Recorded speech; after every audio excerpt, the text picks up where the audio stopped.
Mateus capítulo 16. Os líderes exigem um sinal. Os fariseus e saduceus vieram por Jesus à prova, exigindo que lhe mostrasse um sinal do céu. Ele respondeu: Vocês conhecem o ditado: céu vermelho ao entardecer, bom tempo amanhã. Céu vermelho e sombrio logo cedo, mau tempo o dia todo. Vocês sabem identificar as condições do tempo no céu, mas não sabem interpretar os sinais dos tempos. Pedem um sinal porque são uma geração perversa e adúltera, mas o único sinal que lhes darei será o sinal do profeta Jonas. Então Jesus os deixou e se retirou. Mais tarde, depois de atravessar o mar, os discípulos descobriram que tinham se esquecido de levar pães. Jesus os advertiu: Fiquem atentos, tenham cuidado com o fermento dos fariseus e saduceus. Os discípulos começaram a discutir entre si por que não tinham trazido pão. Ao tomar conhecimento do que falavam, Jesus disse: Como é pequena a sua fé! Por que vocês discutem entre si sobre a falta de pão? Ainda não entenderam? Não se lembram dos 5 pães para 5.000 e dos cestos de sobras que recolheram? Nem dos 7 pães para os 4.000 e dos cestos grandes de sobra que recolheram? Como não conseguem entender que não estou falando de pão? Repito, tenham cuidado com o fermento dos fariseus e saduceus. Finalmente entenderam que ele não se referia ao fermento do pão, mas ao ensino dos fariseus e saduceus. Quando Jesus chegou à região de Cesareia de Filipe, perguntou a seus discípulos: Quem as pessoas dizem que o Filho do Homem é? Eles responderam: Alguns dizem que o Senhor é João Batista, outros que é Elias, e outros ainda que é Jeremias ou um dos profetas. E vocês? Perguntou ele: Quem vocês dizem que eu sou? Simão Pedro respondeu: O Senhor é o Cristo, o Filho do Deus vivo. Jesus disse: Que grande privilégio você teve, Simão, filho de João. Foi meu Pai no céu quem lhe revelou isso. Nenhum ser humano saberia por si só.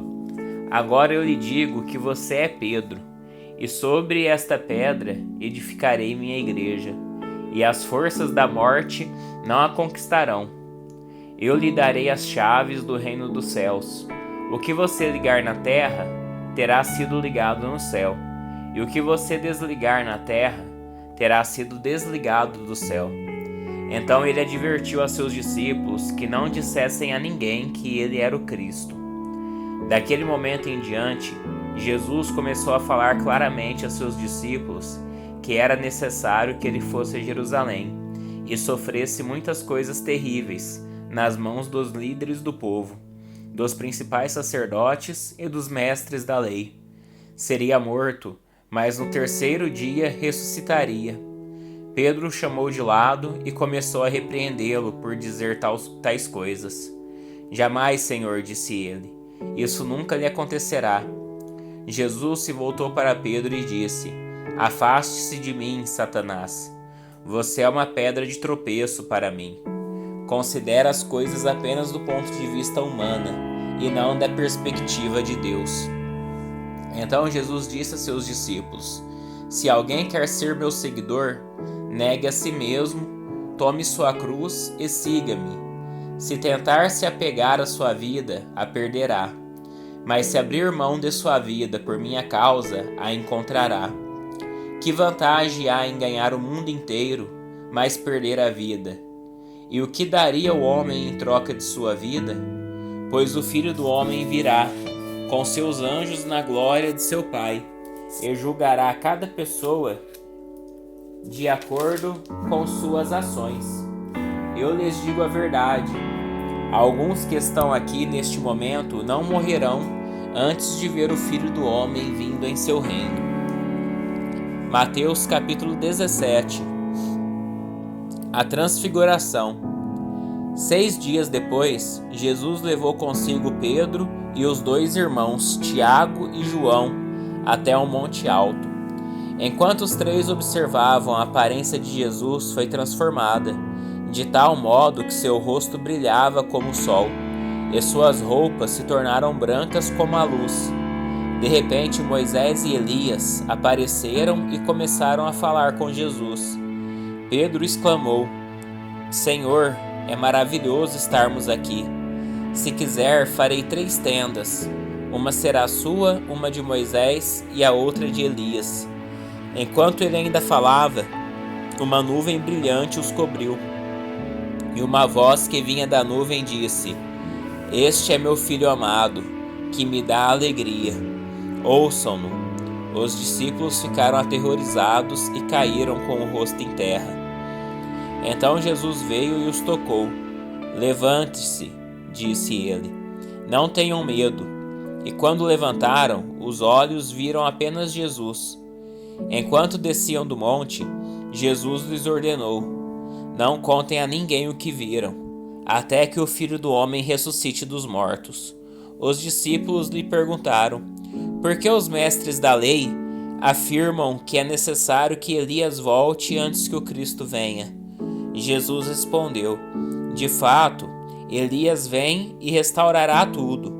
Eu, porém, lhes digo: Elias já veio, mas não o reconheceram e preferiram maltratá-lo. Da mesma forma também farão o Filho do Homem sofrer. Então os discípulos entenderam que ele estava falando de João Batista. Ao pé do monte, uma grande multidão os esperava. Um homem veio, ajoelhou-se diante de Jesus e disse: Senhor, tenha misericórdia de meu filho. Ele tem convulsões e sofre terrivelmente. Muitas vezes cai no fogo ou na água. Eu o trouxe a seus discípulos, mas eles não puderam curá-lo. Jesus disse: Geração incrédula e corrompida. Até quando estarei com vocês? Até quando terei de suportá-los? Tragam o menino para cá. Então Jesus repreendeu o demônio e ele saiu do menino, que ficou curado a partir daquele momento. Mais tarde, os discípulos perguntaram a Jesus em particular: Por que não conseguimos expulsar aquele demônio? Porque sua fé é muito pequena, respondeu Jesus. Eu lhes digo a verdade: se tivessem fé, ainda que do tamanho de uma semente de mostarda, poderiam dizer a este monte: Mova-se daqui para lá, e ele se moveria. Nada seria impossível para vocês. Mas essa espécie não sai senão com oração e jejum. Quando voltaram a se reunir na Galiléia, Jesus lhes disse: O Filho do Homem será traído e entregue em mãos humanas. Será morto, mas no terceiro dia ressuscitará. E os discípulos se encheram de tristeza. Quando Jesus e seus discípulos chegaram a Cafarnaum, os cobradores do imposto do templo abordaram Pedro e lhe perguntaram: Seu mestre não paga o imposto do templo? Sim, paga, respondeu Pedro. Em seguida entrou em casa. Antes que ele tivesse oportunidade de falar, Jesus lhe perguntou: O que você acha, Simão? O que os reis costumam fazer? Cobram impostos de seu povo ou dos povos conquistados? Cobram dos povos conquistados, respondeu Pedro. Pois bem, disse Jesus, os cidadãos estão isentos. Mas como não queremos que se ofendam, desça até o mar e jogue o anzol. Abra a boca do primeiro peixe que pegar, e ali encontrará uma moeda de prata. Pegue-a e use-a para pagar os impostos por nós dois. Mateus capítulo 18. O maior no reino. Nessa ocasião, os discípulos vieram a Jesus e perguntaram: Afinal, quem é o maior no reino dos céus? Então Jesus chamou uma criança pequena e a colocou no meio deles. Em seguida disse: Eu lhes digo a verdade, a menos que vocês se convertam e se tornem como crianças, jamais entrarão no reino dos céus. Quem se torna humilde como esta criança é o maior no reino dos céus. E quem recebe uma criança como esta em meu nome, recebe a mim. Mas se alguém fizer cair em pecado um destes pequeninos que em mim confiam, Teria sido melhor ter amarrado uma grande pedra de moinho ao pescoço e se afogado nas profundezas do mar. Quanto sofrimento haverá no mundo por causa das tentações para o pecado! Ainda que elas sejam inevitáveis, aquele que os provoca terá sofrimento ainda maior. Portanto, se sua mão ou pé o faz pecar, corte-o e jogue-o fora.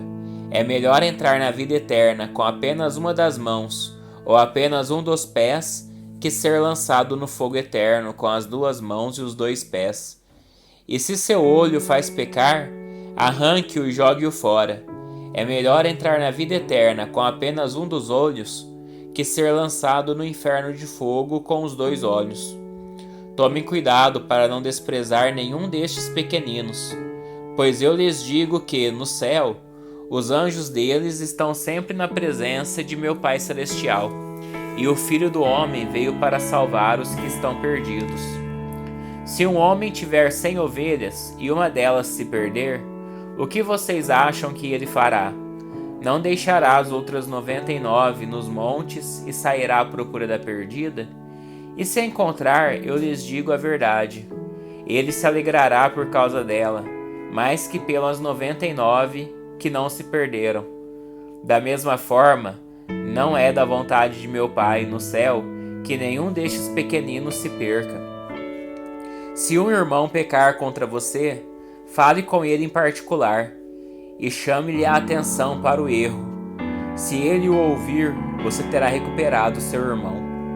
Mas, se ele não o ouvir, leve consigo 1 ou 2 outros e fale com ele novamente, para que tudo que você disser seja confirmado por 2 ou 3 testemunhas. Se ainda assim ele se recusar a ouvir, apresente o caso à igreja. Então, se ele não aceitar nem mesmo a decisão da igreja, trate-o como gentil ou como cobrador de impostos. Eu lhes digo a verdade: o que vocês ligarem na terra terá sido ligado no céu, e o que desligarem na terra terá sido desligado no céu. Também lhes digo que, se 2 de vocês concordarem aqui na terra a respeito de qualquer coisa que pedirem, meu Pai no céu os atenderá. Pois onde 2 ou 3 se reúnem em meu nome, eu estou no meio deles. Então Pedro se aproximou de Jesus e perguntou: Senhor, quantas vezes devo perdoar alguém que peca contra mim? 7 vezes? Jesus respondeu: Não 7 vezes, mas 70 vezes 7. Portanto, o reino dos céus pode ser comparado a um senhor que decidiu pôr em dia as contas com os servos que lhe deviam. No decorrer do processo, trouxeram diante dele um servo que lhe devia 60 milhões de moedas. Uma vez que o homem não tinha como pagar, o Senhor ordenou que ele, sua esposa e seus filhos e todos os seus bens fossem vendidos para quitar a dívida. O homem se curvou diante do Senhor e suplicou: Por favor, tenha paciência comigo, e eu pagarei tudo. O Senhor teve compaixão dele, soltou-o e perdoou-lhe a dívida. No entanto, quando o servo saiu da presença do Senhor, foi procurar outro servo que trabalhava com ele e que lhe devia 100 moedas de prata. Agarrou-o pelo pescoço e exigiu que ele pagasse de imediato. O servo se curvou diante dele e suplicou: Tenha paciência comigo e eu pagarei tudo. O credor, porém, não estava disposto a esperar. Mandou que o homem fosse lançado na prisão até que tivesse pago toda a dívida. Quando outros servos, companheiros dele, viram isso, ficaram muito tristes. Foram ao Senhor e lhe contaram tudo o que havia acontecido. Então o Senhor chamou o homem, cuja dívida ele havia perdoado, e disse: Servo mau, eu perdoei sua imensa dívida, porque você me implorou. Acaso não devia ter misericórdia de seu companheiro, como tive misericórdia de você? E irado, o Senhor mandou o homem à prisão para ser torturado até que ele pagasse toda a dívida. Assim também meu Pai Celestial fará com vocês, caso se recusem a perdoar de coração a seus irmãos.